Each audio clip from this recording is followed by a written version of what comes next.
She looks like the dream. From Detroit to Los Angeles, building a career in an industry millions hope to break into. From starting as an assistant to landing roles on a #1 show. This is what success looks like. But these days, this is what it actually takes. So I'm building this character. She's a drug addict who's about to go to her baby daddy's funeral. He was a big drug dealer. So the story I'm creating is that this man is the reason why I'm strung out on drugs. So I'm about to make a scene at this funeral. Ain't nobody gonna stop me. I even put on a black dress, so y'all gonna let me in. Because I'm so beautiful, I have to really try but I really have to try to like tone down. So I'm putting like turmeric in my teeth to discolor it. I'm gonna put some coffee there too.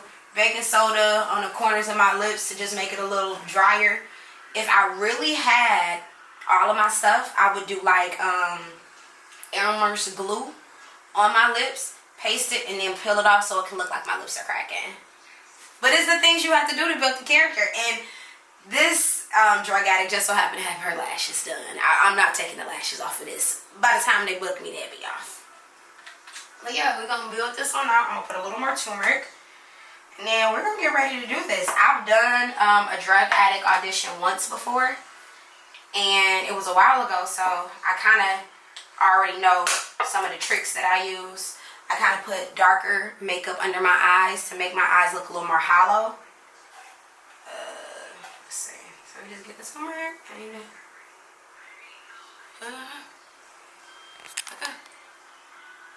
Huh?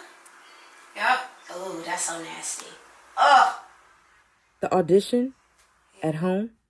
Feel, motherfucker! Huh? How feel? How feel? How you doing? Get out! Get out of here! This is my motherfucking man. You see that boy over there? He belong to me. God said, don't you touch me. The setup, the cost, all before she ever books the job. So what does it actually take to sustain a career like this? Then we're gonna raise our hands in the air and wave them like we just don't care and say, don't, be a litter bug. Your turn. Good job. Eco Sister is my alter ego. She's a hip hop sustainability superhero. And I go around teaching kids about all things sustainability, recycling, reducing, reusing, organics, composting, and just how we have a responsibility to protecting our world. Today, I was able to do 2 shows with kids TK to 6th grade, and we got a chance to do some dancing, some singing, but also some learning. As an actor, you know, you're always trying to find some money and gigs in between, you know, jobs. And this helps me so much with acting. Honestly, I've done a lot of casting calls and auditions. And the truth is, there is no one tougher to win over than a kid, okay? Because these kids will look at you in your face and act like you are not impressing me. So winning over kids, even the ones who might be in 6th grade that are too cool for this, being able to win them over and perform as much as I perform, it's really given me this muscle in my performance where I can go into any room, deliver the product that I want to deliver, and feel confident with what I've given when I leave out. The dream isn't just about acting anymore. It's about sustaining it. For decades, there was a clear path to becoming an actor. You moved to Los Angeles, got an agent, and worked your way up. But today, that path has changed. It used to be sort of one way, right? Move out to LA, get headshots taken, get into acting classes, try and meet enough people that maybe you get to go to some showcases or go to some open calls, and slowly you start figuring out that it's all about finding the right place that matches your personality and your look and getting that very first thing. And then maybe that gets you an agent, and maybe that gets you into better casting calls, and hopefully you go up and up and up until you're working regularly. Today, that still exists. I mean, most people are cast that way, but there's so many more people getting into the business that come from what I would call non-traditional routes, whether they're TikTokers or influencers or reality TV stars. And in the old days, like, we never cast those people. Those people never got a chance. And there was this sort of there was sort of this elitism that like only people who studied acting and only people who did it the right way were the kind of people you could hire to be on a comedy or a drama. Access was controlled, and if you got in, you could build a career.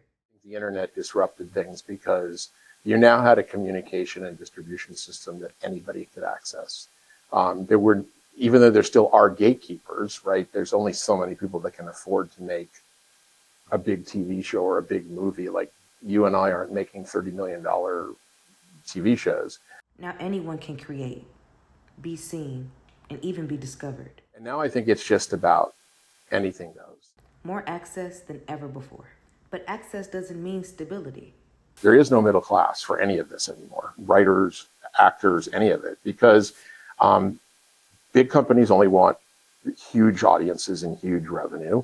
And the little things, the little independent, productions or small companies don't have enough business and don't aggregate enough views to make a lot of money. So that whole idea of, I'll just go out for a certain number of parts every year and that is how I earn my living and I don't care if I ever become a star. There's fewer and fewer of those jobs left. And the idea that you can make a living as a character actor or as a guest actor is almost gone now. And also the other part of it is they're just making fewer shows, and the shows they are making, fewer episodes. Movies have always been a sort of rare commodity, right? Even in the heyday of the movie business, studios only put out, not in the studio system days, not in the 30s and 40s, but since actors have become freelance, in the 80s, maybe a studio put out 25 movies a year. Now they're putting out 10 to 12. So that's cut back, but it still was always a relatively small business. But television was producing thousands of hours a year. And that's where you could really earn your living as an actor. You could work 30 weeks a year. You could get residuals off of 10 or 15 projects, and you could make a decent living. But now that hundreds of thousands of hours is now hundreds of hours, and it's all in streaming, almost all of it. There's very few scripted shows in broadcast television anymore. And the roles that do exist there's fewer opportunities, fewer roles, fewer episodes, fewer shows. So all in all, there's just fewer jobs, and the companies that are casting these shows and distributing these shows, to the extent that they care that much about who they're casting, they only care about the star of the show. Everything else is secondary, and so they won't shell out money for it. Oh, Lord, the financial responsibilities people don't see. It's so many of them. It's so many of them. For instance, an audition I did today, right? The characters that they ask us to audition as, that may not be the wardrobe that I have in my house. So I may have to go out and purchase wardrobe. I may have to get a wig for this particular character. Some characters, if she is the CEO of a beauty company, her face needs to be beat. So I may have to go hire my makeup artist to do my makeup. And these are things that you're doing before you even book the role. So that's expensive. Not to mention the websites that we have to be on, the casting websites. Actors Access is a monthly or yearly subscription. IMDb, to show people that you are serious in this craft, that's a subscription. Casting networks, it's multiple subscriptions before you book anything. It's headshots. Headshots can run you, good headshots can run you anywhere from $400 or $500 to the most I've spent is $1,200 on headshots. This is all before you've made any money yet.